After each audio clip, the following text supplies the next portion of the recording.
Fala aí galera, episódio 187, o primeiro do ano, abrindo a 9ª temporada do nosso podcast. O filme foi escolhido pela galera no grupo do Facebook e deu Fuga do Passado, Out of the Past, um clássico filme noir de 1947, dirigido por Jacques Tourneur e estrelado por Jane Greer e Robert Mitchum, com a participação do então novato Kirk Douglas. Pessoal, é sempre importante deixar aquele recado. Se você tem uma conta no iTunes, não esquece de classificar a gente por lá, quem sabe até escrever um review, porque uma vez que você faz isso, você ajuda a gente no algoritmo da plataforma. O podcast acaba ficando mais acima na lista de podcasts dele, a gente tem mais exposição e assim mais ânimo, mais empolgação para fazer esse trabalho aqui.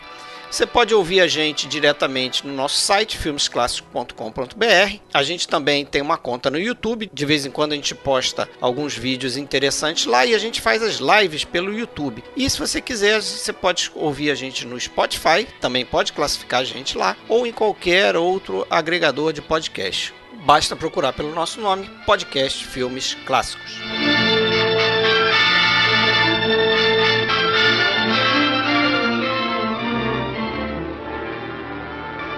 Near the plaza was a little cafe called La Mar Azul, next to a movie house. I sat there in the afternoons and drank beer.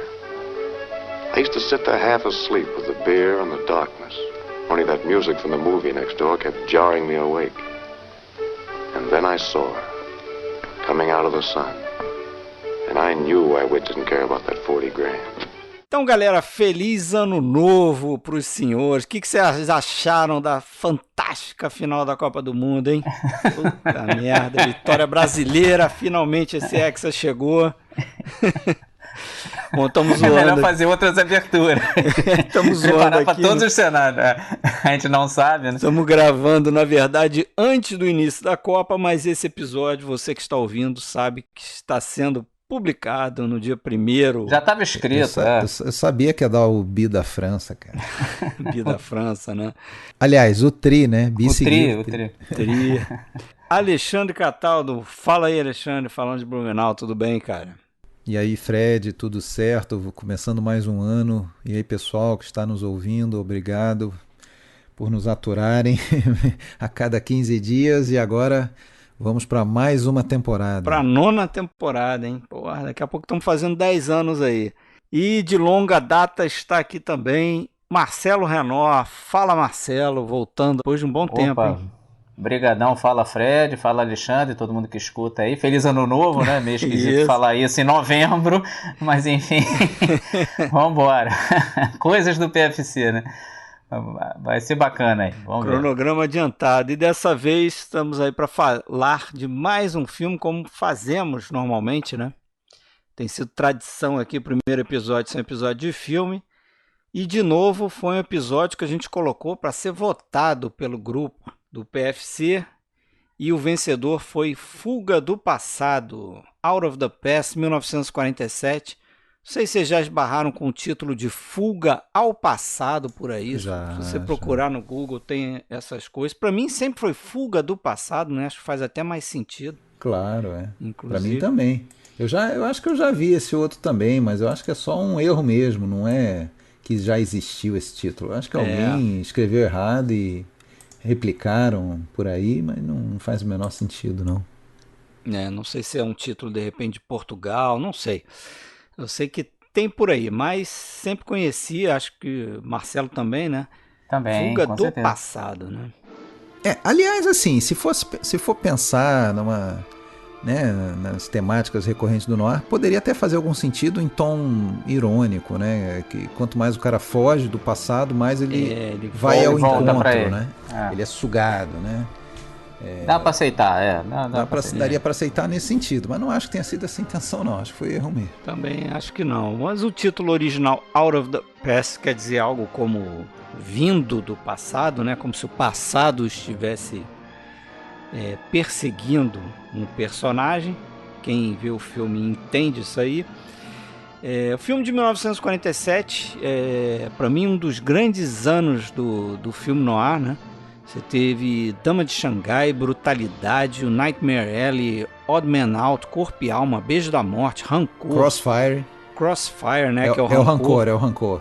Talvez o melhor ano mesmo. Nascido para Matar, Do Lodo Brotou uma Flor, Que Moeda tratou, Falsa, né? Isso que a gente já falou no Dicas Triplas, né? O Do Lodo Brotou uma Flor, Ride the Pink Horse. Moeda Falsa é o T-Man, né? T-Man, isso, do Anthony Mann, né? Do Anthony Mann. Uhum. Então, Só filmaço. Excelente ano, né, pro noir. E eu acho que o Fuga do Passado é um dos melhores filmes desse ano e que sai do gênero, né, do subgênero, ou chamem como quiser, né? O que vocês acham? Ah, sem dúvida, cara. Poucos noir são melhores aí, bem poucos mesmo que o Fuga do Passado, né? E também um dos melhores filmes do ano aí de qualquer gênero, qualquer coisa, né? Ali de 47, realmente. Eu tô nessa também. Pra mim, eu acho que até que se tivesse que escolher um filme noir, não exatamente assim o meu predileto, que eu gosto mais, mas assim o que é mais representativo do gênero em todos os seus aspectos, inclusive no aspecto produtivo, né? Que não é de um estúdio major, né? Major, né? Que é, vamos dizer, dentre os minor, pode até ser na época um major ali. Ele chamava até, né, de minor majors, né? Mas era um estúdio muito ligado a esse tipo de filme, de orçamento baixo, até que esse até destoa, mas eu acho que é um dos mais significativos. Tá tudo ali, né, cara? Tá tudo ali, o destino do qual não se pode fugir, o protagonista que tenta se desvencilhar do seu passado, a femme fatale, fatalismo, tudo. A tensão crescente, flashback, fatalismo, narração em off, tudo, cara. Não falta nada, né? Baseado num romance que é uma pulp, né? Também isso é importante, né? Ter essa base do texto, né? Que a gente tem vários escritores. A gente falou sobre esses grandes escritores, né? Os 4 principais, quando a gente fez o episódio do filme Noir. Procura lá, episódio número 6. Aqui é um outro escritor, né, que inclusive vai assinar o roteiro também, né, o Daniel May Warren, que assinou como Geoffrey Holmes, né? Ele assina como Geoffrey Holmes, né, porque ele estava na lista negra, né, então para fugir ele assinou com pseudônimo, né. Mas repita aí, Fred, os 4 principais para quem não acompanhou os outros episódios e quem está chegando agora, né? Vamos lá, me ajude aí de cabeça. James M. Cain, que tem uma participação nesse aqui, né? Dizem que escreveu alguns diálogos para esse roteiro aqui do Fuga do Passado. Dá para citar dele o Postman Always Rings Twice. E né? também o Double Indemnity, né? O Pacto de Sangue, né? Também. Tem Raymond Chandler, outro grande, o Dashiell Hammett. E o quarto que eu sempre esqueço. Cornel Woolrich. Cornel Woolrich, isso. São os 4 aí grandes aí, né, da literatura noir, né, que inspirou boa parte desses filmes aí, né. Claro, outros vão inspirar diversos outros filmes importantes. Não foram só escritos por esses 4 caras, como a gente está falando desse aqui, que é um escritor diferente, né? Uhum. É um baita de um roteiro também, né? Esse roteiro tem daquelas características do filme noir que é uma das que mais que eu acho legal assim no filme noir, que é quando você tem uma história de investigação, né? E aqui tem uma parte disso, né, principalmente no início, e que tem um momento na história que ela começa a ficar tão complexa que você, acompanhando a história do personagem, você se enrola junto com ele, você fica meio perdido, mas no fundo é isso aí que você falou, não está importando para você mais a veracidade da coisa, quem fez o que com quem, entendeu? Você tá mais envolto na trama. Eu não lembro qual filme que tava tratando num podcast que eu comentei assim, esse filme recebeu críticas por ser um filme muito parado, que não acontece muita coisa, mas porra, era um filme sobre, lembrei, é o filme Cristo Parou em Éboli, é um filme que é sobre um cara que vai para um vilarejo no interior onde nada acontece, né? Ele vai exilado lá pelo regime fascista. Cara, essa sensação que você sente ao ver esse filme, então a missão do filme está cumprida, porque ele quer justamente mostrar aquele momento de monotonia. Então, assim, trazendo para esse filme que a gente está falando, porra, se você fica confuso com a história, é como o personagem tá, né? Tá cumprido. Porra, essa mania de querer tudo explicadinho, mastigadinho, né?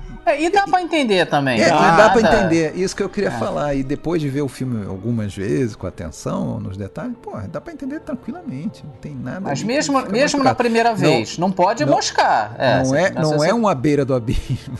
Não, que é mais a beira do abismo. Mesmo prestando atenção na primeira vez, você sofre. Aqui dá pra entender, mas não dá pra distrair. Esse povo que tá acostumado a ver filme reparando no celular, aí ferrou. Se fizer isso, adeus. Não, e o pessoal que gosta da coisa muito mastigadinha pode criar uma rejeição, porque na segunda metade do filme vai sofrer. A primeira entende tudo. Exatamente, a primeira metade ali, o primeiro, vamos dizer assim, o primeiro plot do filme... A parte que acaba com o final do flashback, né? Simplesmente... não tem nada demais. O personagem do Robert Mitchum sendo contratado para descobrir onde está a personagem da Jane Greer, né? E trazer ela de volta pro personagem do Kirk Douglas, né? O Whit. É aquela moldura do flashback, né? Ele tá no carro com a mulher indo de Bridgeport para Lake Tahoe, e aí nesse meio tempo ele conta... É a história que ele conta, né? Pra namorada dele, namorada atual dele. Aquilo ali é fácil de entender e assim, é fácil de entender o porquê que toda essa situação anterior vai gerar essa vingança, essa trama aí pra se vingar dele depois, né? Pra enquadrar ele, pra ele fazer ele se ferrar. Acho que sabendo isso, já tudo bem, não precisa ver detalhes. Alguém vai armar pro cara na segunda metade. Agora vai realmente ter bastante detalhes ali. E começa a aparecer outros personagens, né? Que não apareceram na parte do flashback, e que compõe aí essa trama que é um pouco mais complicada do que da primeira parte, né? Eu até depois vou tirar uma dúvida com vocês. Tem uma coisa que eu vejo... eu até hoje não entendeu. Vamos chegar lá. Tem umas confusões também de nome, assim, que depois eu também gostaria de trazer à tona aqui pra gente discutir. Mas acho que como boa parte dos grandes... muito parecidos também, né? Tem Jeff, Jack, Jim... eu também achei que os nomes podiam ser mais diferentes. Eu também achei isso. E tal. Ajuda a complicar. Ajuda a complicar essa história toda. E uns nomes diferentes, né? Meta. Cara, não sei se vocês são assim. Na maioria dos filmes, quando eu conheço os atores, muitas vezes a gente conhece, né? Eu vou pelo ator. Assim, eu tô pensando no Kirk Douglas, eu não tô pensando no Whit. Eu não sei se vocês são assim também. Eu também geralmente sou assim, mas por incrível que pareça, nesse filme aqui eu até decorei, por ver várias vezes, o nome dos personagens principais, né? Tem a Anne, que é a Virginia Houston, né? Tem o Jeff, que é o Robert Mitchum, tem o Whit, que é o Kirk Douglas, tem o Joe, que é o capanga lá, né? Paul Valentine, o nome dele. A Meta Carson, que é a Rhonda Fleming. A Rhonda Fleming, exatamente. Então, os principais estão aí. Mas assim, como boa parte dos melhores noirs, na minha opinião, é dirigido por um europeu, né? No caso aqui, um francês, Jacques Tourneur, que era filho de um diretor, né? Do Maurice Tourneur, um grande diretor do cinema mudo. Mas os dois americanizados, os dois, assim, tanto o Maurice quanto o Jacques realmente fizeram quase tudo nos Estados Unidos mesmo. A carreira nos Estados O Maurice Unidos, é pioneirão. O Maurice era da época do Griffith e do Thomas Ince, dessa época. Ele veio em 1913. Ele é então ele foi do comecinho mesmo. Fez Victor. Então o Jacques Tourneur ele não veio naquela leva pré-Segunda Guerra. Não, ele veio com o pai. Então ele veio o gurizinho. E ele foi até assistente do pai e editor dos filmes do pai no fim dos anos 20. Ele já começou a trabalhar com o pai ali. Então, não é bem desse caso de fugir da Europa, não é isso não. Ele realmente já era americanozinho, só que ele nasceu realmente em Paris e tal. Ele é francês, mas... ele não é como outros grandes diretores do noir também europeus, como Fritz Lang, Billy Wilder, Edgar G. Ulmer, Robert Siodmak. Que chegaram ali pelo início dos anos 30, né? Tem aqui também a participação de outro grande nome importante também, o europeu, né? O diretor de fotografia, Nicolas Musuraca, é italiano. Então também está nesse bolo aí, que é uma figura importante aqui, né? A gente pode discutir aí o estilo do visual do filme, né? A estética eu acho excepcional também, até dentro de um filme noir que já é bem marcado, né? Essa questão da luz e dos contrastes e tal, acho que aqui é é ainda mais interessante. Eu até fiz uma postagem hoje, né, que a gente está gravando aqui, dia 18 de novembro, tirando uns frames do filme ali que ficam na memória, assim, né? Toda vez que eu revejo, eu acho interessante ficar notando essas coisas. Mas...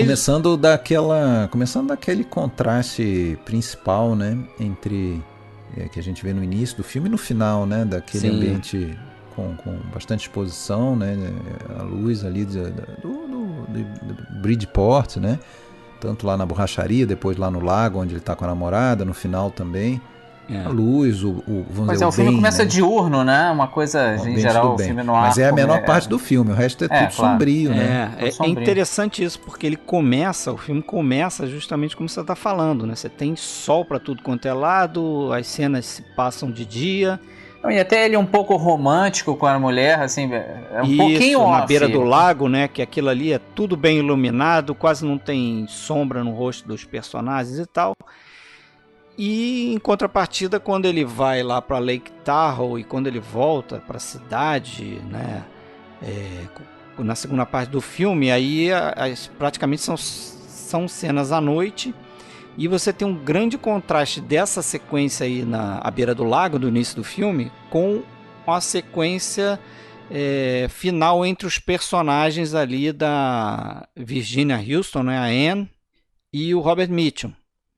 Que aí se passa naquela floresta e ali é um breu total, você tem um monte de sombra na cara dos atores, né? Sombra dos galhos, das árvores e tal.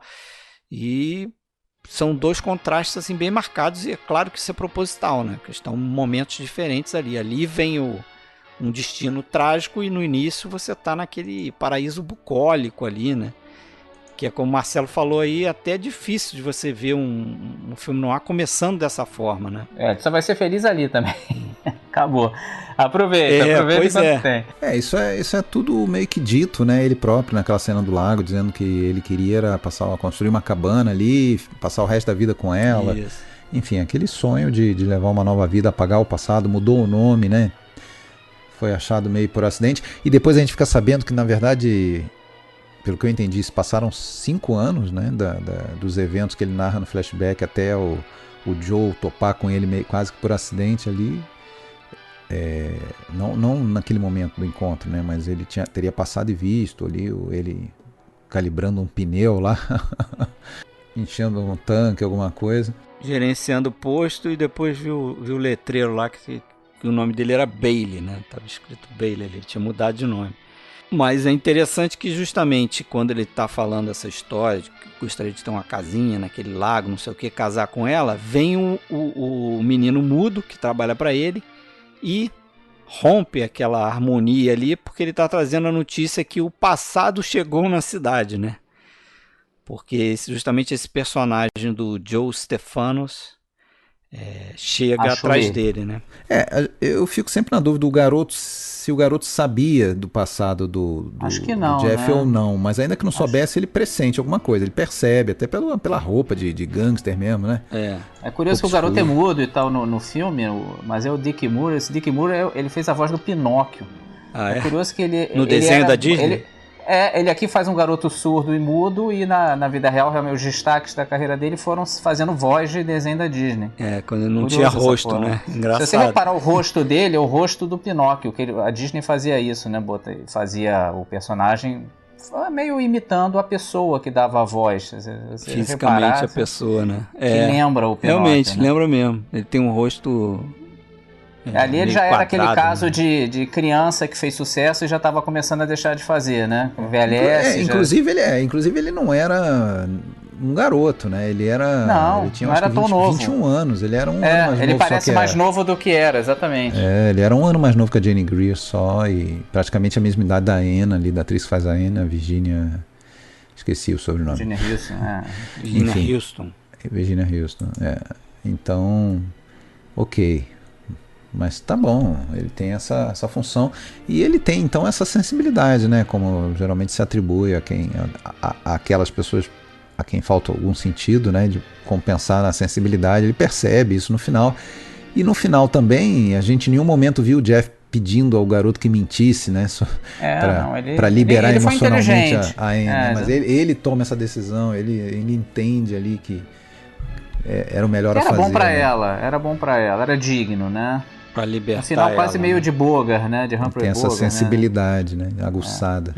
E, na verdade, libertar ela do passado dele, né? Isso, exato, Do passado dele, Jeff, né? Do personagem do Robert Mitchum. Pensar, ele era um filho da puta mesmo, vou partir pra outra. Não vou ficar pensando nele, chorando. Foi uma forma de terminar bem, né? Porque a gente sabe Fora isso, termina muito mal. Em geral, o filme noir, né? Vai terminar mal e vai punir quem tem que ser mesmo, punido, né? Vamos dizer assim, né? É engraçado, assim, que quando você pensa nesse personagem, e até dá pra misturar um pouco com o próprio Robert Mitchum, né? Que era um cara, grandão, era um cara que, né, meio com uma aura de bad boy, mas dizem que no trato ele era gente finíssima, ele era tranquilo, né? Legal no set de tratar, era um cara low-key, assim, né?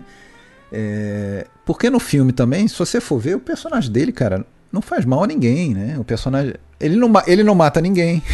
Ele não merecia se ferrar, exatamente. Esse papo de, no final tem que pagar pelos crimes que cometeu. Ele não cometeu crime nenhum, né? Quem matou lá o Jack foi a mulher, depois quem matou o Joe foi o garoto com a linha de pesca, puxando lá e tal. A única, vamos dizer assim, mácula que você pode botar no currículo dele é o fato dele estar ali se associando com um cara que não é a flor que se cheire, né? Que é o personagem. Não, e também ter se envolvido com a mulher que o cara mandou ele procurar, né? Não era exatamente. Pra ele ter um caso com a mulher. Tese, deixou seduzir, né? Em tese, apesar dele não saber até certo momento que ela roubou lá os $40 mil, em tese ele tá fugindo com a mulher do cara e com os $40 mil. É porque ele ainda não sabe, né? Mas, enfim, isso aí tudo é discutível. Agora, eu acho que, em contraste com o que você falou aí, a respeito do personagem dele, uma das grandes forças nesse filme pra mim é justamente o personagem dela, né? Da femme fatale, porque é uma femme fatale que efetivamente mata, né? Porque você tem muitas personagens desse tipo no universo do filme noir que ela só induz o cara, né? Só causa a fatalidade, estimula, leva ele pro mau caminho, chame como quiser.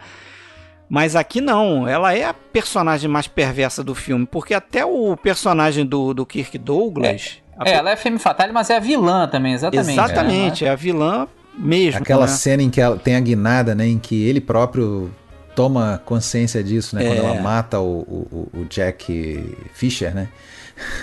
Aquela olhada que ele vira assim pra ela e aquele ar de...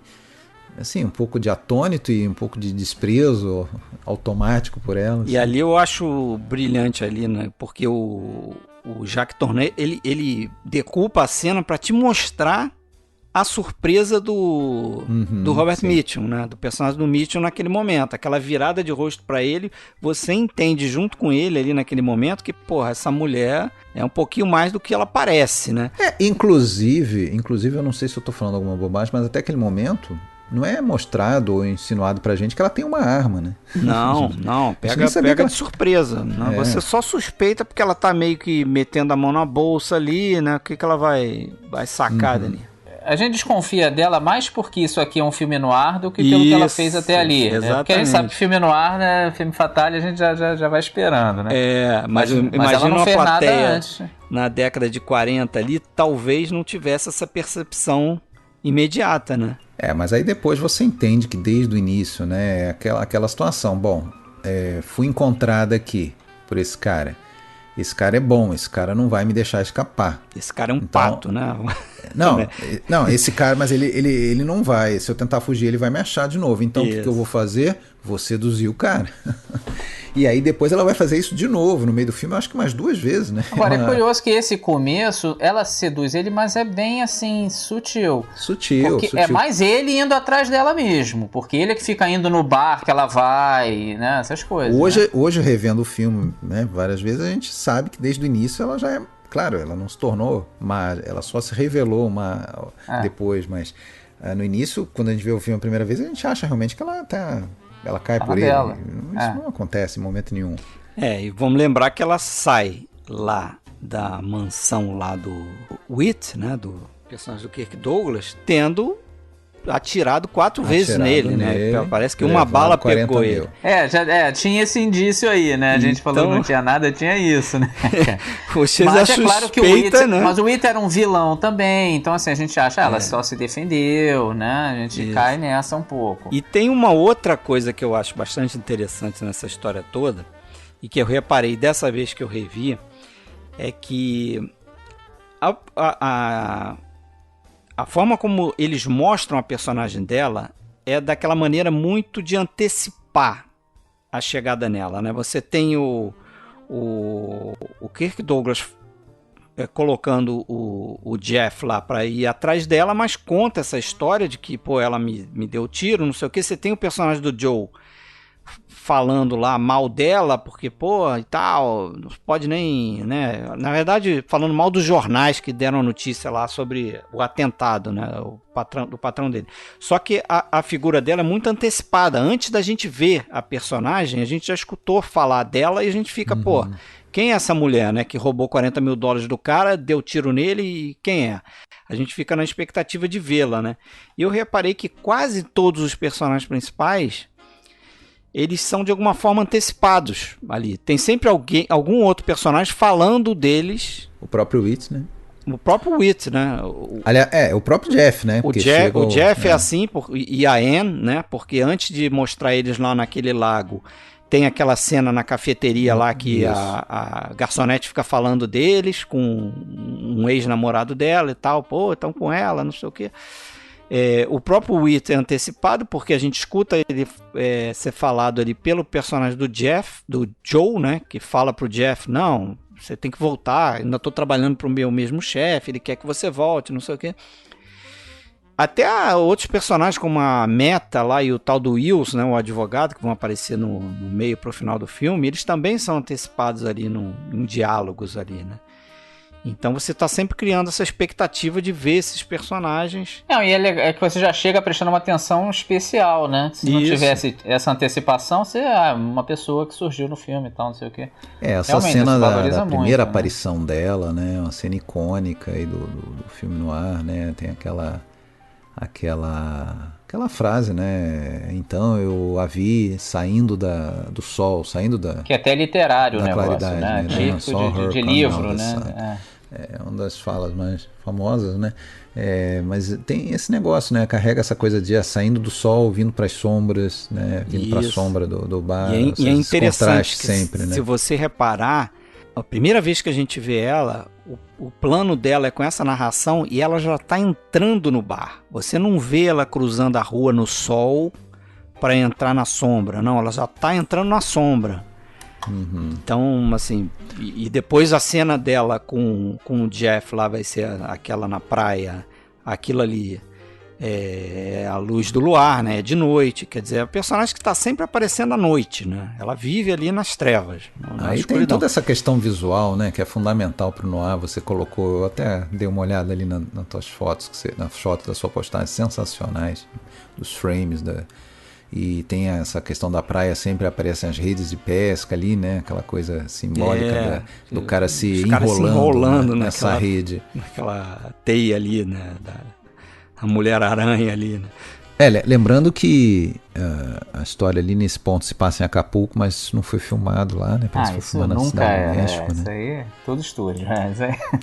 Os exteriores ali foram na cidade do México e dessas cenas de interiores, obviamente, em estúdio, né?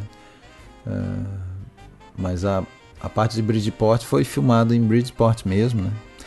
Inclusive teve um acidente aéreo lá com o Robert Mitchum no começo das filmagens. Você sabe disso, não? Não. Ele estava viajando, piloto, o Mitchum e mais 2 caras da equipe, um avião pequeno, saiu de Los Angeles para Bridgeport, logo no começo mesmo das filmagens. E quando o cara tocou a pista, o Mitchum estava sentado na frente, do lado do piloto. Quando o avião tocou na pista, ele fala isso numa entrevista depois, muitos anos depois, ele só ouviu o piloto falar assim, fuck, E não tinha freio, ele ia direto para umas árvores, ele conseguiu fazer uma manobra lá que ele acabou batendo numa cerca, parou. Os caras que estavam atrás, ninguém morreu, mas os caras que estavam atrás ficaram desacordados. Bom, moral da história, é bem Robert Mitchum, né? Ele saiu... chegando. Não, ele saiu, se arrastou lá, conseguiu sair, pegou uma carona, chegou lá no set. O pessoal ficou... Já tinham recebido a notícia, né? O pessoal ficou meio assim, olhando pra ele, já pronto pra filmar, né? Ele é um cara no ar, né, cara? Eu acho que ele é o ator no ar total mesmo. Ele tinha esse jeito mesmo, é meio desinteressado. Ele dizia que trabalhava por grana. Ele era fatalista mesmo, assim, isso aqui por isso que eu acho que ele é perfeito. Ele era beberrão também, né? Ele era indiferente, ele tinha esse olhar, eu fui ver isso agora, eu não sabia, ele tinha esse olhar meio sonolento, né? Uhum. E eu fui ver que ele tinha problema de insônia mesmo, e passou a vida inteira dormindo mal, então até aquilo tem até uma explicação física. Então assim, cara, ele é perfeito para isso. Ele é um cara forjado na Grande Depressão, né? Ele nasceu em 17, então ele foi um adolescente. Ele saiu de casa, viajou o país de trem. Ele foi preso, né? Ele foi preso e escapou lá de uma chain gang daquela lá. Isso, Então assim, ele tinha ralado um pouquinho, virou ator nos anos 40. E depois, como ator famoso, né, 2 anos depois desse filme, ele é preso de novo lá por posse de maconha, né? A gente falou isso quando fez o episódio do Night of the Hunter, né? Fugiu o nome em português. Né? O Mensageiro do Diabo. Imagina você se eles prendem os atores que consomem maconha. Aí fechava Hollywood. Não, fechava técnico, ator, vai todo mundo. Fechava geral. Sim. Mas vamos falar um pouquinho também dessa questão do roteiro do filme, porque uma das coisas fortes do cinema noir também, e também acho presente nesse filme aqui, como a gente falou, acho que é uma presença forte de várias características do noir, é a questão do diálogo, né? Eu acho que você pode separar, e eu vou tentar fazer isso quando estiver editando, diversos diálogos nesse filme que você lembra que são bastante marcantes, assim, coisas de duplo sentido, né? Vou te citar um, né? Não duplo sentido, mas um que também é uma daquelas frases assim que é quase um resumo do gênero, né? Quando aquele amigo dele que dirige o táxi fala, interessante essa mulher, ele fala assim... não vou lembrar as palavras exatas, mas falam, bom, tem um tremendo coração de gelo, uma coisa assim. Né? Não, nessa mesma cena aí do táxi tem outra boa. Buddy, you look like you're in trouble. Why? Because you don't act like it. I think I'm in a frame. Don't sound like you. I don't know, all I can see is the frame. I'm going in there now and look at the picture. Que é meio intraduzível, mas ele fala que ele tá num frame, né? Uhum. Que seria como se tivessem feito uma armadilha para ele, né? Na armadilha, exatamente. Só que em inglês é que faz sentido o diálogo, né? Que ele fala que ele só consegue ver o frame, né? Ele só consegue ver o frame que ele tá, o quadro que ele tá. E ele tá indo lá no apartamento do tal do advogado para ver se ele consegue ver a foto, né? Ou seja, ver o quadro geral. No fundo é uma metáfora para dizer, eu tô indo lá para ver se eu consigo entender o que estão fazendo comigo, né? O que estão querendo armar comigo. Armar comigo, desconfia, né? E tem outros lá, né? Uma outra que eu lembro eu acho que numa das cenas da praia, né, em que ele fala aquela How big a chump can you get to be? How did I know she'd ever show up? I didn't. What stopped her from taking a boat to Chile or Guatemala? Nothing. How big a chump can you get to be? I was finding out. And then she'd come along like school was out. And everything else was just a stone you sailed at the sea. Quanto idiota, né? Você consegue ser, né? Você pode ser. Que é também outra coisa típica dessas falas em que já numa coisa meio de flashback, né? O cara analisando o comportamento dele, trouxa, né? como que ele foi otário, né? Eu lembro muito sempre da primeira frase do Dama de Xangai, né? O Orson Welles. Também em flashback falando, quando quando eu começo a fazer papel de tolo, pouca coisa é capaz de me deter. Então... O pacto de sangue também, o cara sabe que é uma furada ali, Phyllis Dietrichson. Isso aí é típico do noir, né? São aquelas frases assim que resumem o tipo do protagonista no ar, né? O cara normal que, se deixa levar pelo rabo de saia. E outra frase de grande impacto que acontece mais pro final do filme, vocês vão lembrar dela com certeza, quando ele fala o nome do romance. Sim. Né? Que ele vira pra personagem lá da Jane Greer e depois que ele descobre que ela armou de uma tal forma que ele não consegue escapar, ele fala pra ela: Build my gallows high. Someone has to take the blame. If nothing on me, but I'd make a fine witness for the prosecution. Don't you see you've only me to make deals with now? Build my gallows high, baby.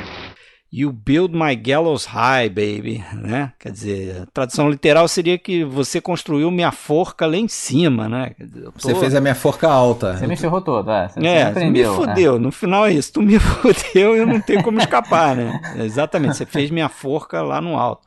E é interessante que eu estava lendo uma crítica do Roger Ebert hoje, e ele cita um crítico que diz que, na verdade, o roteiro, né, foi feito pelo Daniel May Warren. Ele escreveu o roteiro, lá a estrutura do roteiro, baseado no livro que ele escreveu, que se chamava isso aí, Build My Gallows High. O M. Cain lá, o James M. Cain, né?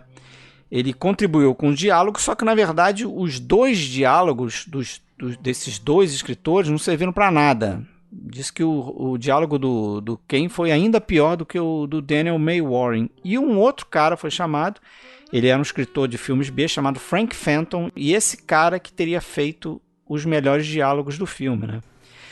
Então vai saber, parece que foi pesquisa de um crítico que passou isso pro Roger Ebert. Coisa muito comum, né? Todo mundo olha pros famosos e na verdade quem fez foi um cara mais desconhecido. Exatamente. Comum em Hollywood.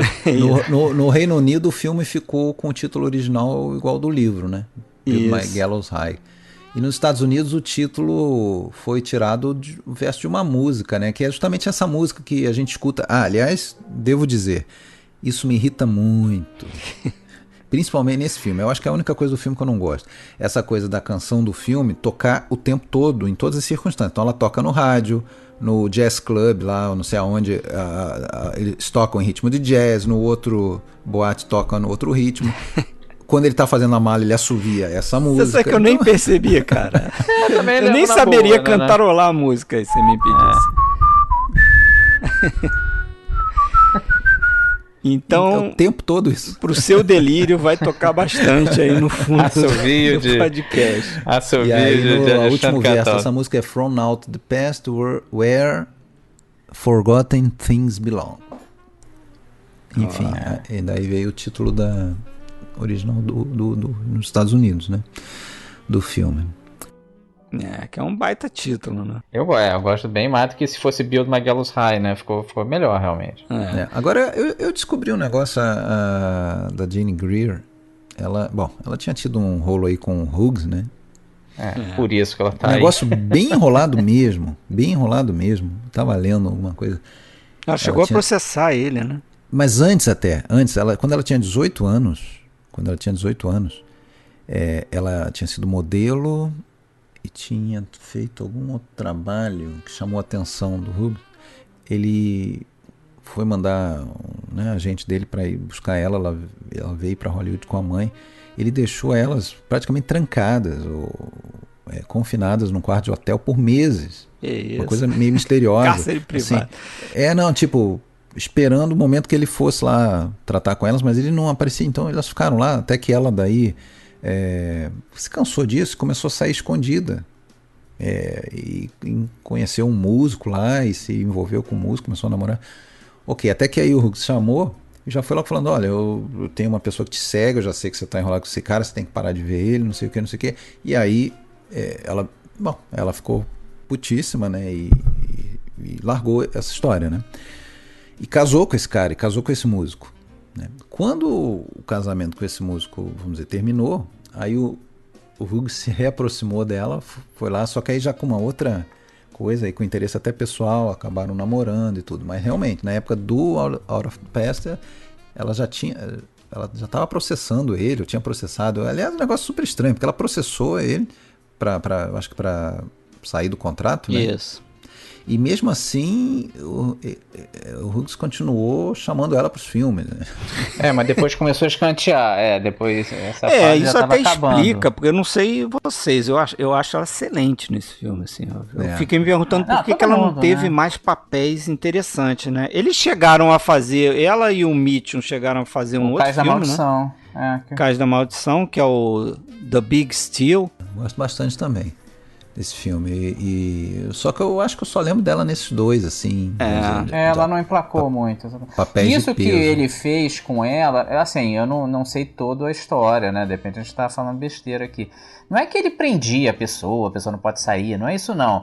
O que eu li bastante dele é que ele fazia muito isso, assim, ele contratava a pessoa ficava ali esperando, tipo, a pessoa achava, ele vai me chamar semana que vem, sei lá, daqui a 2, 3 dias, e o tempo ia passando, mas a pessoa recebendo salário, mas assim, eu não vou fazer nada, porque também o ator quer aparecer, não é só ganhar dinheiro, né, quer aparecer, quer fazer alguma coisa, e não chama, aí o povo começar a fazer outras coisas mesmo, porque, é enlouquecedor, né, você vai ficar no hotel esperando. É por isso que o Mastroianni uma vez falaram, né, quanto que ele cobrava para um filme, ele falou, não, filmar é um filme de graça, eu cobro pelo tempo que eu espero, entre uma cena e outra e tal. Aí que ele fica rico, né, mas tanto a Jane Greer aqui como o Kirk Douglas eram praticamente novatos ali pro público em geral, né? A Jane Greer já tinha feito vários filmes, mas papéis pequenos, e acho que só em 47, nem nesse filme aqui, acho que o filme anterior que ela fez, mais de 47, ela já teve um certo destaque e começou a ser mais comentada. O Kirk Douglas está no segundo filme dele, né? They Want to Believe Me, né? Isso, eu tinha esquecido o nome do filme, mas o Kirk Douglas... Não lembrava nem que era com ela. Ele só tinha feito o The Strange Love of Martha Ivers, né? Isso. Que é O Tempo Não Apaga. 46. Né? Mas eu acho a presença dele também, você já consegue ver a persona do Kirk Douglas, né? Eu acho sensacional. Ele é um show aqui. Ele é legal que ele é um vilão, mas ele fala macio, ele é sarcástico. Você sente que ele é um cara violento, mas ele não precisa mostrar. Ele não fica fazendo voz grossa, ameaçando, ele não faz nada. Eu não chego a dizer que ele rouba as cenas onde ele tá, mas ele chama muita atenção. Você vê, é lógico que hoje é fácil você ver o filme, é o Kirk Douglas. Inclusive, depois de um tempo, assim, quem pega o filme hoje fala assim, não, é um filme com esses dois grandes atores. Na época não era isso. Não era isso. Totalmente conhecido. E o iniciante. Agora, o Douglas, assim, eles eram duas personalidades muito diferentes, até meio que bateram de frente um pouco, né? Pelo que consta aí nas histórias no set, justamente esse jeito mais low-key ali do Mitchum, relaxado, assim, ou pelo menos aparentemente relaxado, né? Eles ficaram se sacaneando, né? Pelo que eu ouvi falar, o Kirk Douglas tinha esse negócio de ficar assim, que é uma tremenda sacanagem entre ator, e tem em teatro isso, por exemplo. Se o cara tá falando, fazendo sua grande cena, e você fica assim, tamborilando na mesa, distraindo ou mexendo, o cara, né? mexendo em uma moedinha, ou fazendo barulhinho você com a mão, que fazendo você tá alguma roubando ação atenção, que chama atenção. Que chama atenção pra você, né? Na hora errada. E o Mitchum rebatia fazendo careta quando era cena na cara do Kirk Douglas, ele ficava de sacanagem com o cara. Aí com o tempo isso acabou, felizmente. Eu tava revendo agora o filme, eu me lembrei, tracei um paralelo assim com o Humphrey Bogart no Floresta Petrificada, que é um cara que era totalmente coadjuvante no filme, né? O protagonista era o Leslie Howard e tal. Mas, ali, aquele filme, tu vê que o cara chegando, era, né? Era maior do que o Leslie Howard. Era maior do que aquilo, né? A gente só não sabia. E aqui também, né? Você vê Só que ali o Leslie Howard lutou pra ter o Bogart, né? O Leslie Howard foi legal pra caramba. E curiosamente o Robert Mitchum começou no teatro no Floresta Petrificada fazendo o Duke Monteith. Curioso, né? Não sabia. E o Robert Mitchum, a essa época do filme aqui, ele ainda estava desenvolvendo justamente essa persona mais dúbia dele, né? Que seguiria a partir de 47, principalmente no noir, como o Marcelo falou ali, mas ele já tinha sido indicado ao Oscar, né? Aliás, a única indicação dele, né, como vida, né? coadjuvante pela aquele do Story of G.I. Joe, né? Qual que é o título brasileiro desse filme? Eu acho que não é Guy Named Joe? Não, The Story of G.I. Joe. The Story of G.I. Joe. The Story of G.I. Joe. Não, mas no Brasil, você sabe qual que é? Vamos ver aqui. Título? Eu não lembro. Eu não lembro não, mas... Eu acho que eu não vi esse filme. Eu também não vi não. É um bom filme. Mas não é nem de perto a melhor atuação dele. Também somos seres humanos. Ah, tá. Até muita gente acha que ele começou nesse filme. Não começou, não. Ele fez antes alguns westerns, até de Hopalong Cassidy. Ele começou de filme B mesmo. Mas ele na real foi a quarta opção, né? Na verdade, esse filme eu acho que inicialmente chegou a ser considerado ser feito na Warner, né? E o Bogart faria, a Warner não quis, aí quando passou para RKO, o pensaram John Garfield, no Dick Powell e no John Garfield. Os 4 maiores, talvez, de filme noir, né, cara? É verdade. Bem curioso isso. Acabou caindo pro Mitchell, mas ficou perfeito, né? Realmente é um dos grandes papéis da vida dele. Né? Ele nasceu pro filme noir, cara. O filme noir foi perfeito pra carreira dele, realmente. Verdade. Ele é perfeito. Ele é cansado. Ele é aquilo ali mesmo. Ele quase que se atuando, né, de certa forma. E ele tinha esse lado realmente curiosíssimo de... Ele não era um John Wayne, né? Ele é um cara que tinha dureza e suavidade na mesma pessoa. Isso é difícil pra cacete, você ter as duas cara coisas. Grande, um cara... né, imponente, vamos dizer, fisicamente. Mas ele não é violento, né? Ele não é violento, ele não é... Ele é até protetor, né? Parece aquele cara que quer... Ele quer sair, ele quer se isolar o tempo todo, assim, né? Ele é meio eremita, exatamente, né? Não é um cara, não é um playboy. Não, longe disso. Ele é um cara calmo, tranquilo, não querem que mexam com ele e tal, mas ao mesmo tempo tem força o suficiente para se alguém vier encher o saco, ele responder. Então, funciona muito bem, né? Num filme desses aqui. Olha, realmente, o Kirk Douglas, cara, você vê ali, esse cara vai arrebentar. Claro que é fácil pra gente, que a gente já pegou com o fato estabelecido, mas acho que se a gente visse o filme em 47, eu acho que muita gente deve ter pensado isso. Esse cara vai longe. Esse cara tá rivalizando. O papel dele não era tão fácil. Não era um papel tão fácil de você brilhar, assim. Não tem aquelas cenas enormes do cara sendo vilãozão. Não é isso. Ele conseguiu com sutileza ali passar que ele é um cara ameaçador sem fazer... Ele não tem uma super cena, né? De dando berros e tal. Não é ele na sutileza ali mostrando que ele tem poder, que ele sabe usar o poder dele, ele fica cercando, é um jogo de gato e rato, né? Ele fica cercando a cena que eu acho Robert mais Mitchum. Que ele entra ali no que seria a persona dele depois, né? Pro meio da carreira, finzinho, exatamente né? No finzinho, quando ele estapeia lá a personagem da Jane Greer, né? Aliás, o próprio Kirk Douglas é um ator de Hollywood que saiu bastante da norma, que ele fez muitos filmes de vilão e de herói, né? E ele tinha muita liberdade na carreira dele, né? Ele virou produtor, então... Geralmente é você fazer uma coisa ou a outra, e não ficar indo de um lado para o outro. Ele fazia isso muito bem, né? Aliás, o Assim estava escrito com ele... É um ótimo filme aí que fala de Hollywood e tudo mais, né? Trata, de certa forma, do Jacques Tourneur e do Val Lilton e tudo mais. Ele é meio que um pouco o Jacques Tourneur. Isso é importante trazer também, né? Porque certamente a marca do Jacques Tourneur nesse filme aqui vem dessa unidade que ele tinha lá na unidade do Val Lilton, né? Dentro da RKO mesmo, né? Inclusive, ele com o Mussuraka, eles fazem lá o Sangue de Pantera, né? Exatamente. Ele era mais conhecido, e talvez seja ainda, cineasta de filmes de terror, né? Por esses filmes que ele fez, exatamente. Sangue de Pantera, A Morta-Viva, O Homem-Leopardo, o último que ele faz lá, um dos últimos do gênero de terror, né? Que é aquele de 57, que é o Curse of the Demon. Também é muito bom. Mas ele vai ali arriscar um pouco no filme noir, né? Tem esse filme aqui, tem aquele Nightfall, eu acho. Sim, claro, aí ele vai bem, exatamente. Mas a marca dele até o momento era essa, de fazer esses filmes inteligentes com pouco orçamento. É bem como Assim Estava Escrito mostra mesmo. Eles não tinham dinheiro pra porra nenhuma. Aí, o que a gente vai fazer? Vamos tratar de escuridão, né, cara? Tratar de sugestão, já que não dá pra mostrar um terror o psicológico, gato, não um terror... Terror psicológico, e funcionou muito bem, né?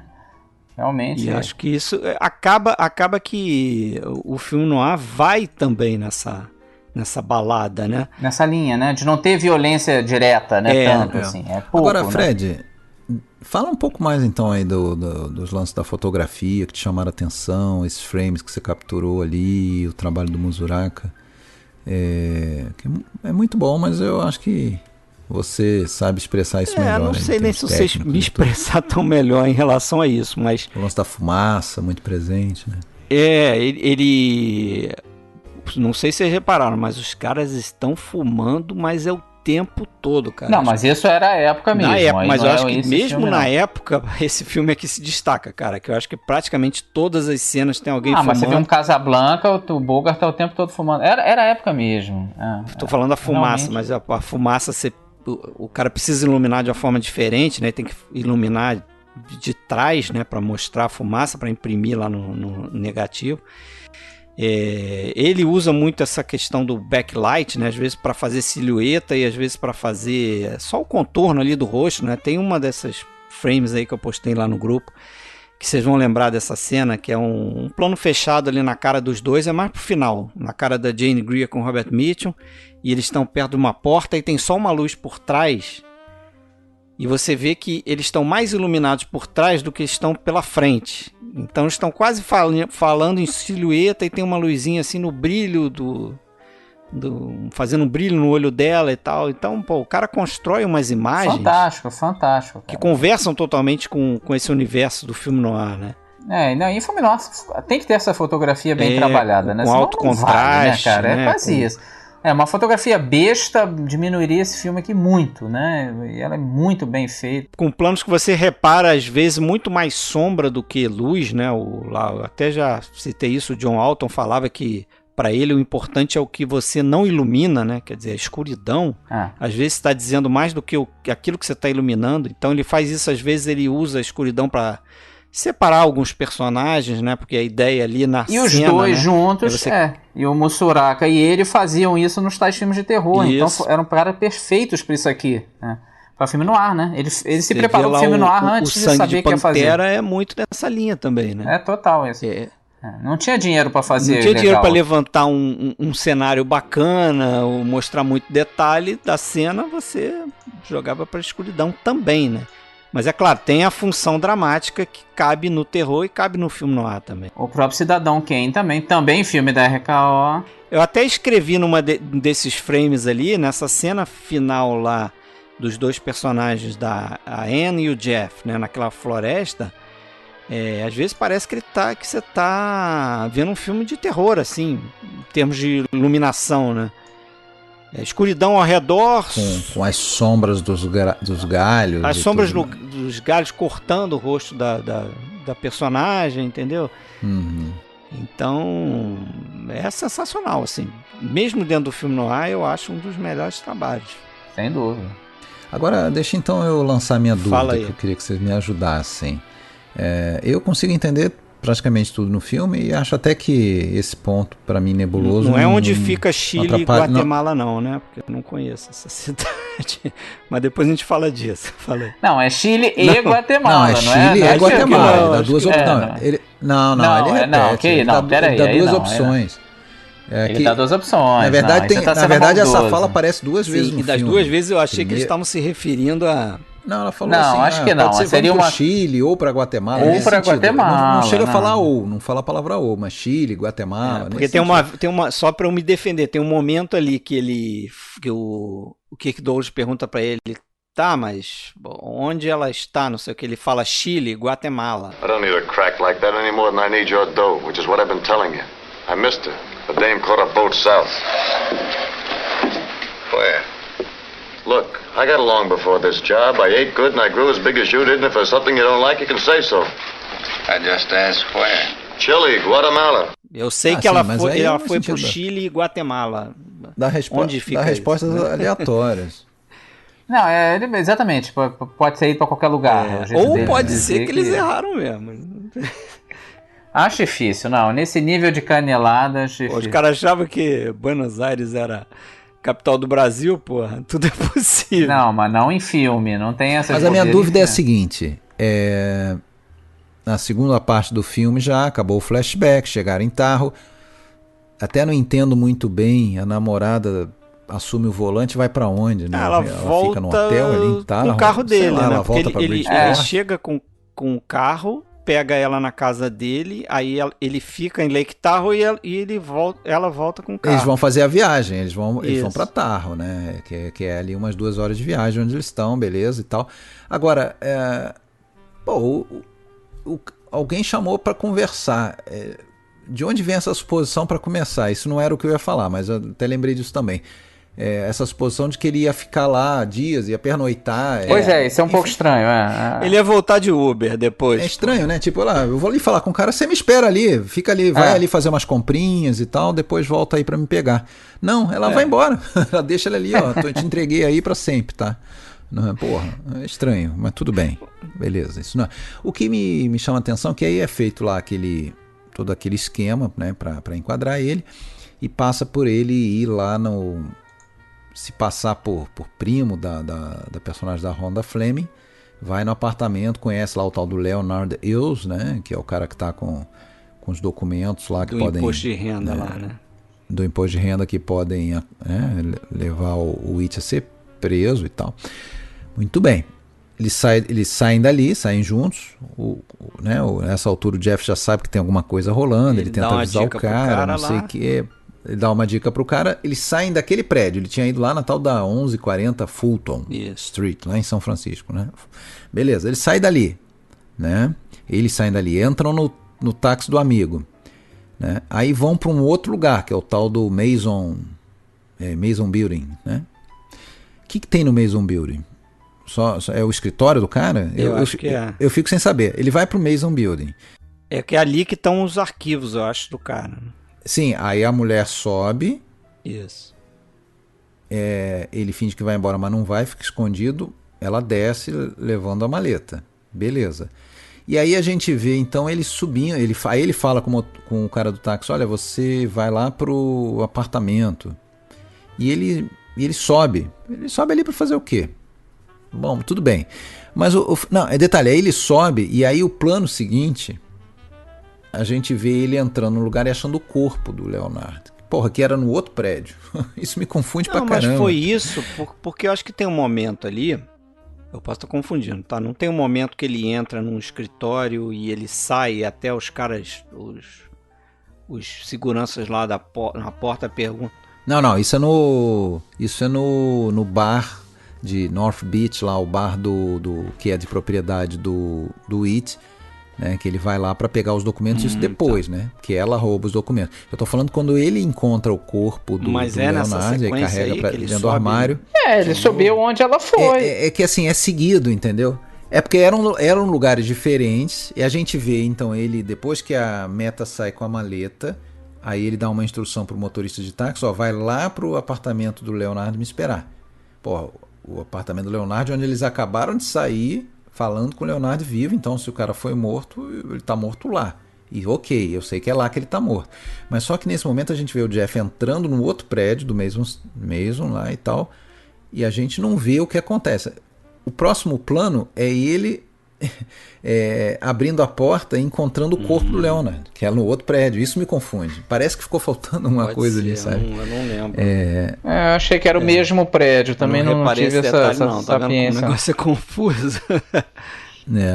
Mas assim, ok, dá pra entender. Dá pra engolir. Dá pra entender, dá pra engolir. Que queriam armar pra eles. E a motivação por trás disso, que é o que interessa. Né? Por que ele se envolver de novo com o Kirk Douglas e tal? Porque o que interessa, eu acho que é o fato de que a Jane Greer assinou um documento lá incriminando ele pela morte do parceiro dele, né? Ela é uma tremenda sacana, né?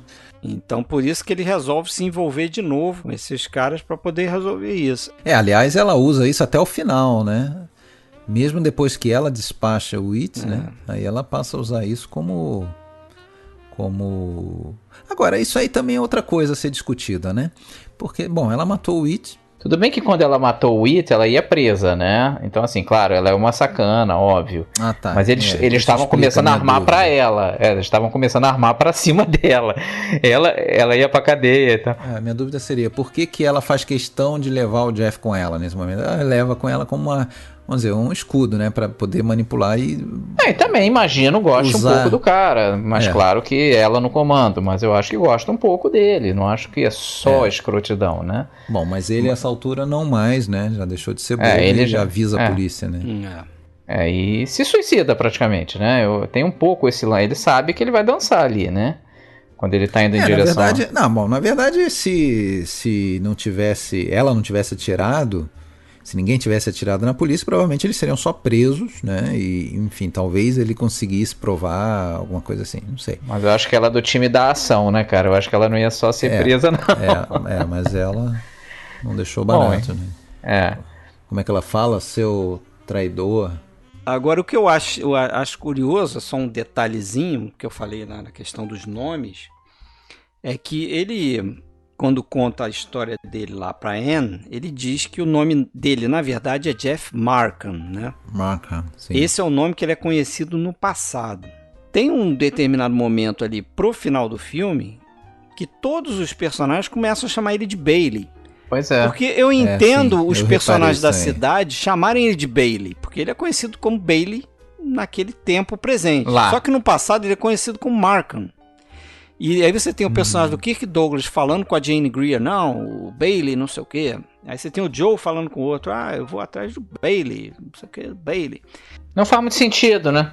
Faz sentido, é como se você, Marcelo, fosse morar na Europa e eu te encontrasse 10 anos depois, você tá com o nome de John McEnroe e eu não vou te chamar de John, pô, vou te chamar de Marcelo. Você vai me chamar de Marcelo, exatamente, Não faz sentido, vou né, chegar cara? e encontro o Alexandre lá também e falo, sabe quem tá aqui na Europa? O John McEnroe? Não, porra, é o Marcelo, Estranhão, né, cara? Com certeza, mudança de roteiro. Não sei se eles fizeram uma simplificação, porque de repente, sei lá, as pessoas não iam lembrar quem é o Markham, né? Porque ele fala, acho que Markham 2 vezes que citam o nome dele. Ele fala pouco, né? Exatamente. Agora tem aquele personagem do outro pretendente da Anne lá, né? Porra, um cara malinho, né? Que fica ali e vai dedurar caso o mas Jeff aquele cara ali tá apareça pra ver a estrategicamente plantado para ter um finalzinho pelo menos mais para cima, né? Porque ela vai terminar independente, livre do passado dele e junto lá com o namorado dela, né? Que ex-namorado, sei lá, era um peguete lá da juventude. Ela tá triste, né? E tá com essa dúvida. Aí senta lá, aí despacha o cara, né? Não, agora eu não posso, agora eu não quero conversar e tal. Aí vai lá e fala com o garoto. O garoto responde pra ela na mesma hora, ela levanta e vai entrar no carro com o cara pra ir embora. Tipo, ok, já resolvi. O cara acabou de morrer, já ia fugir com a outra. Ele já resolvi. Ele não era flor que se cheire mesmo. Ainda bem que você esperou, ainda bem que você não foi embora. O cara ficou lá, pô. O cara esperou tanto tempo, ia embora agora. Esperava mais um tempinho. Mas assim termina Out of the Past, né? Mas aí vem cá, já viram algum assassinato com linha de pesca? Não, essa daí realmente foi forçado, né, cara? Essa foi a primeira, né? E o menino não é punido, né? Pegando a galinha do Código Reis, né? O menino bem ou mal acidentalmente mata. Um capanga. Aí pode. Mas em geral, nos filmes mesmo assim, o garoto ia sofrer alguma coisa. Dessa vez passou batido. O estranho, como vocês mencionaram, de ser punido é justamente o personagem do Jeff, né? Porra, Benito. Não merecia ser punido daquela forma, né? Ele é morto pela assassina serial Ele é morto pela idiotice dele, né? Por ele ter caído por ela e tal. Morto pela... Aliás, ele ia cair pela Rhonda Fleming também, né? Diga-se de passagem. Ele é bem fraco. Facinho. Tava lendo ali o Body Count 6. Recapitulando então, morre o Fisher, né? Depois morre o Joe. Morre o Wills. O It. Morre o It. Quem é o advogado? Morre o Will. O advogado. O Wills é o segundo, o Joe é o terceiro. O It. O cara da pesca, dois, né? O Joe, né? O It e depois os dois. E a própria Jane Greer. 6 mortos, né? Agora, a gente falou do Howard Hughes, cara, até tem um filme que trata, não disso, mas é bem parecido com essa história que a gente contou aqui da Jane Greer com ele, que é o tal do Rules Don't Apply. Não sei se vocês viram esse filme recente aí com Warren Beatty, Lily Collins, é um bom filme. As regras não se aplicam. E fala exatamente disso, dele pegando uma atriz novinha e deixa ela encostadaça e tal. É bem bacana o filme. Fica a dica aí. Qual o nome do filme? Isso aí. Regras não se aplicam, rules don't apply. Do Warren Beatty até dirigindo. E tem foi cometido um remake também, né? Pra esse filme. Então. Bem lembrado, Paixões Violentas. De quem que é mesmo o diretor? Eu só sei que é com Jeff Bridges e o Jeff Bridges com a Rachel Ward e o James Woods, né? No papel do... tem o Richard Widmark também. E a Jane Greer faz um papel também, né? Ela faz a mãe da personagem dela desse filme aqui. Que aqui nesse filme não tem. A Jane Greer, o Marcelo vai... Não sei se você vai lembrar da personagem, mas o Marcelo viu essa série. A Jane Greer, ela fez o Twin Peaks, sabia? Alguns episódios não do me Twin lembro Peaks. dela ali. Eu vi pelo IMDb, mas eu também rever. não saberia dizer qual é a personagem dela. Mas são acho que 3 episódios, acho que ela aparece muito brevemente. Mas realmente a carreira dela não emplacou. Enfim. E esse Paixões Violentas fez um sucessozinho, sim. Tem até aquela música do Phil Collins, né? Take a Look at Me Now. Legal. Vou acabar vendo de curiosidade. Não, esse filme aqui é bem melhor, né? Mas não é uma porcaria, não. Não, e tem James Woods. É um bom elenco, cara. Não é ruim, não. Agora, Fred, uma coisa que a gente tá esquecendo de comentar é que foi mais ou menos pensado e tal, mas não é assim. Então que a gente pensou em fazer alguns episódios aí tratando de filme noir, né? Ou coisas ligadas. Então, abrindo o ano com Fuga do Passado, esse ano a gente vai ter também um trincão lá de filmes do Robert Siodmak. Melville. Acho que a gente vai falar de Os Assassinos, o Baixeza, né? O Criss Cross. Tem do Melville, né? O noir francês, né? O Polar. Né? A gente ainda vai definir os filmes que a gente vai desenvolver. O que mais que tinha? Que eu lembro era isso, né? Tinha mais filme aí isolado, né? E tem dicas triplas, que você... Uma Rua Chamada Pecado aí já não, aí já não tá derivando, né? Já foge tá um pouco. Forçando. Não dá pra chamar. Não, e tem o trincão de Anthony Mann e John Alton, né? Esse é importantíssimo pra você que adora essa fotografia do Alton aí, né? Tem, mas são esses aí, acho que você citou. Pô, coisa pra caramba. Na verdade, tem também já agora, próximo episódio, é o Dicas Triplas, em que um dos filmes destacados Nightmare Alley, né? Isso aí. Mas é isso, ficamos então... Rumo ao Hepta. Feliz Ano Novo. E o Hexa? Será que aconteceu? É que nem filme noir isso aqui. Quem ouve sabe mais que os personagens principais, né? A gente tá no flashback. Exatamente. A gente tá no flashback. Saberemos em breve. Agora, se o Brasil ganhar ou não, baby, I don't care. I care pra caceta. Não, eu não tô nessa não, porra. Então é isso aí. Marcelo Renault, aquele que cares... Eu quero pra caralho. Quero que ganhe, pra porra. caralho. Tá certo. Obrigado aí pela tua participação de novo. Obrigado. Grande abraço aí pra todo mundo. Abraço, Fred. Até. Abraço. Baby, I don't care. Brasil!